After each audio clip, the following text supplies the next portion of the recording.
analyze the components of Dragon's Den with our three experts. This show is popular on the CBC television network and focuses on entrepreneurs who need financial help from our dragons. Now we would like to talk with our first expert, Dr. Dorothy Youngson, about the audience theory. Thank you, Bernadette, for having me today. Dr. Youngson, we have spoken to our viewers, and some of these have questions for you.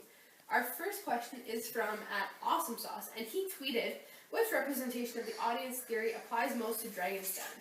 The effects model is the most applicable, but others can be applied. Dragon's Den has the ability to influence the viewers in a way that leaves the audience powerless to resist the message.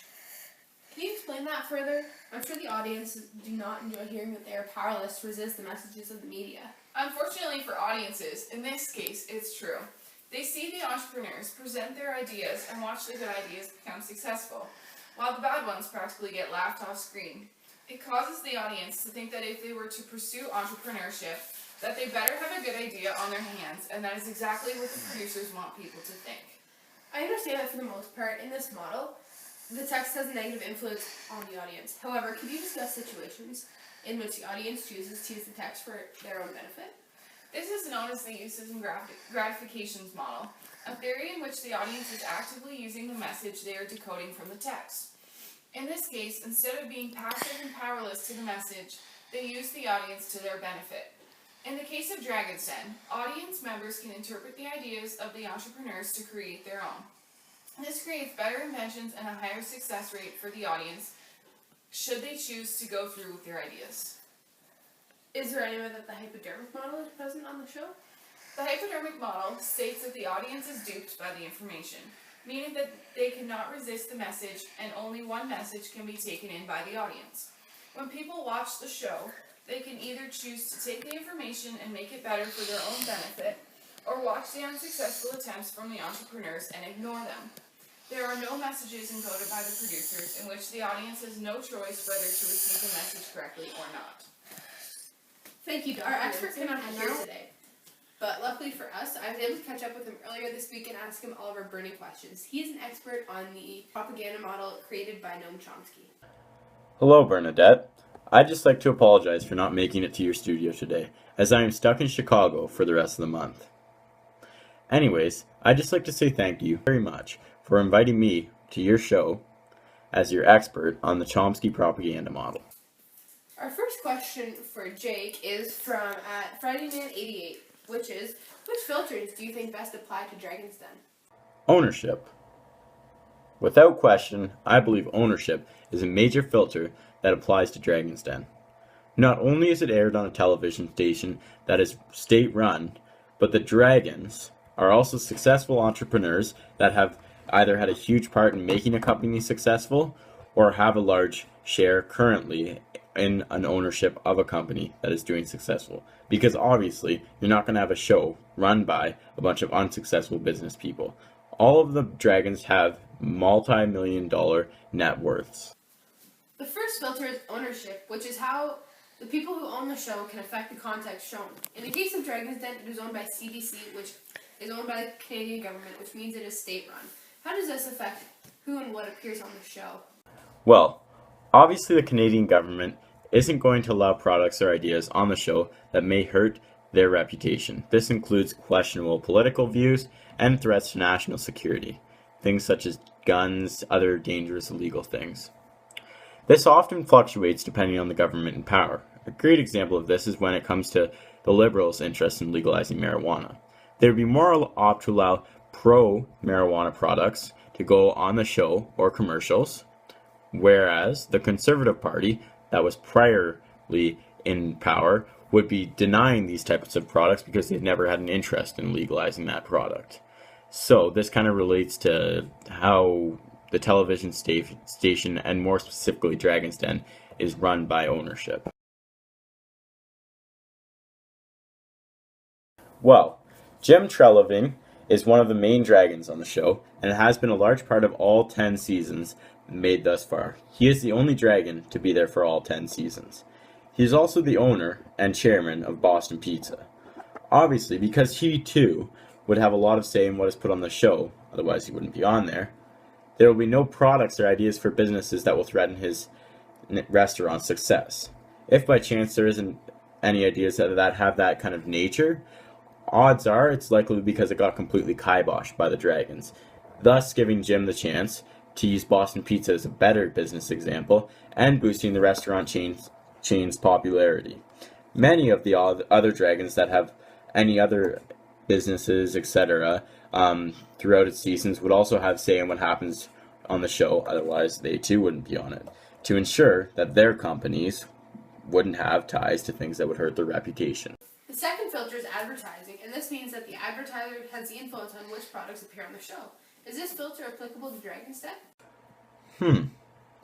I think there's no doubt that advertising is an applicable filter to Dragon's Den. With the show being state-run and all, it gives the power to the Liberals for the next 4 years to decide what kind of commercials they want played, because they have that power. So they can play their own commercials that indirectly boost their party by boosting their ideas, but they can't boost their own party. So, little questionable if you ask me. But anyways, this affects Dragon's Den because it's one of the most viewed shows on CBC. So obviously, they're more apt to play advertisements like that on that time during the airtime of the show. So this would also affect Boston Pizza commercials with Jim Treliving on the show. With him, he's obviously going to reject the idea of them playing Kelsey's or Eastside Mario commercials while he's broadcasting on the show, because it's going to hurt his business, so why would he let that happen? For those viewing who don't know, sourcing is as it sounds. It's basically using reliable sources throughout the media. In the case of Dragon's Den, this is clear because one of the main sources is the Dragons themselves and their past examples. So, when they're trying to boost an idea that someone brings or shoot it down, they use their own sources from their past experiences to do so. Flack is when large advertisers, or in this case, CBC, use their power to ensure that the show won't do anything that will hurt other advertisers' owners' reputation. With CBC being owned by the Canadian government, the government uses Flack as their almost insurance policy to ensure that Dragon's Den doesn't air anything that is detrimental to the power of the government.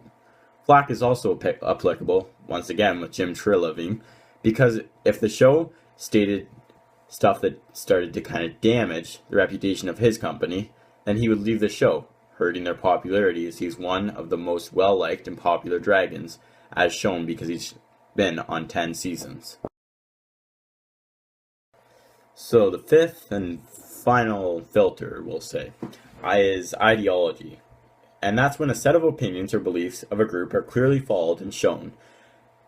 In this case of Dragon's Den, it can be related to the political party in power and big companies that help to sponsor the show. Overall, in almost all episodes in Dragon's Den, the ideas will be similar to that of a major corporate sponsor and will be extremely similar to what they believe in. Thank you for taking the time to talk with me and hopefully clarifying any questions our viewers had about Chomsky's propaganda model. We are now going to talk to our final expert, Ms. I'm Better Than You. She's an expert on the postmodernism theory. Hello. Thank you for inviting me to your show.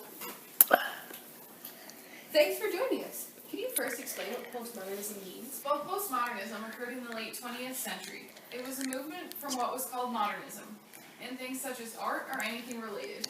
Does this include television and literature? If so, how can you apply this to the show Dragon's Den? Well, absolutely. In the series, bricolage, simulation, and intertextuality are clearly shown. Can you define these terms and explain how they fit into postmodernism? Of course, bricolage is a work that is creating using a diverse range of available things. Think of an artist creating a sculpture based on whatever they are able to find in the room. Can you think of how it applies to the show? In regards to the show, the entrepreneurs that are presented are only able to create inventions based on the materials they have access to and the life experiences they have. This is an example of only using the materials around them. Although this is not embedded in the show by the producers, it is clearly present through the people on the show. The second term is simulation. Are you able to give us a brief explanation of what it is and how it applies to the show? Of course I can. I am an expert after all. With And simulation, which is the art of simulating or modeling a real-world process, is also present. The show shows the process in which the entrepreneurs must go through in order to not only invent a product, but to also have a realistic plan to carry it out successfully. We can connect this to the real world because all of the products that we currently use were invented through this same process. Entrepreneurs must have a good idea, a plan to get money and sell products, as well as advertising, which are all shown in Dragon's Den. And the last term? And finally, the last term, intertextuality, is simply the relationship between texts.